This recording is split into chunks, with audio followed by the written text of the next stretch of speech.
تحریک لبیک پاکستان اور حکومت وقت کے مابین فرانسیسی سفیر کو ملک سے نکالنے کی توسیع کے معاہدے کے بعد آج میں تحریک لبیک کے غیرت مند کارکنان کو بتانا چاہتا ہوں کہ کیسے اللہ نے اپنے محبوب کی عزت اور ناموس کی حفاظت کے لیے آپ کو منتخب کیا،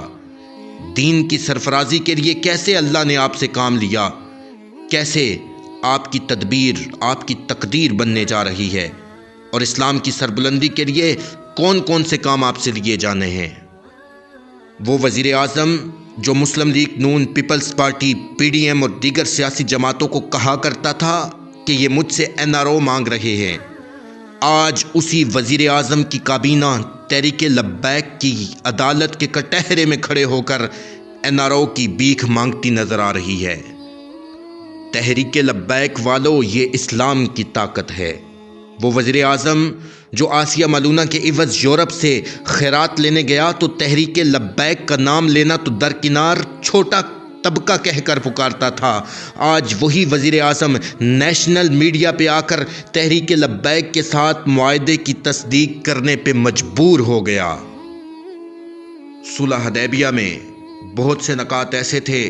کہ اس وقت مسلمان سمجھتے تھے کہ شاید یہ ہمارے حق میں ابھی بہتر نہیں ہے، لیکن اللہ نے اسے فتح مبین کا نام دیا۔ آج وقت کی توسیع کا معاہدہ ہمارے لیے فتح مبین کی حیثیت رکھتا ہے۔ یہ اللہ کی تقدیر ہے، یہ امر الہی ہے۔ فرانسیسی سفیر نے تو اس ملک سے جانا ہی ہے، نکلنا ہی ہے، مگر اس سے پہلے میرا رب بہت سے سیاہ چہروں سے پردے ہٹانا چاہتا ہے۔ اس سے پہلے جو بھی حکومت دین کے قوانین کے خلاف، اسلام کے خلاف فیصلہ کرتی تو حزب اختلاف میں بیٹھے منافقین کہتے ہم تو دین کے ساتھ کھڑے ہیں، ہم تو اسلام کے ساتھ کھڑے ہیں، اور پھر جب وہی حزب اختلاف اقتدار میں آتی تو وہ بھی رسول اللہ کے دین کے ساتھ بے وفائی کرتی اور اسلام کے قوانین کا مذاق اڑاتی۔ یوں جس جس کو موقع ملا اس نے اسلام سے غداری کی اور عوام کی نظروں میں دھول جھونکتے رہے۔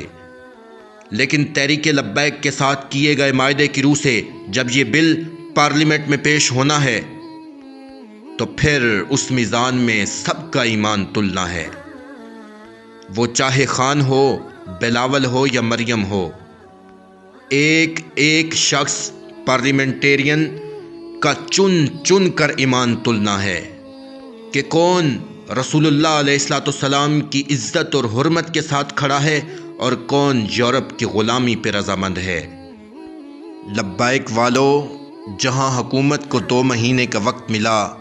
وہیں اللہ رب العزت نے آپ کو بھی 2 مہینے کا وقت دیا ہے۔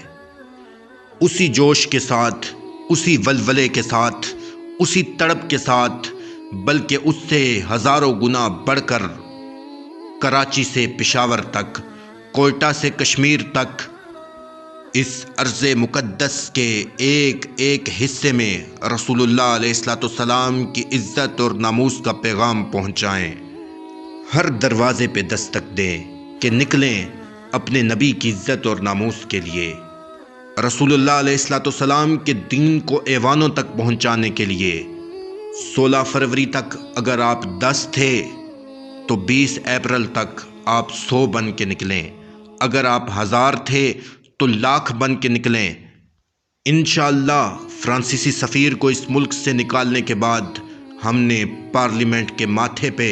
اسلام کا جھنڈا بلند کرنا ہے۔ تحریک لبیک پاکستان کے لیے اللہ کا تحفہ ہے، وہ سحر جس سے لرزتا ہے شبستان وجود، ہوتی ہے بندہ مومن کی اذان سے پیدا۔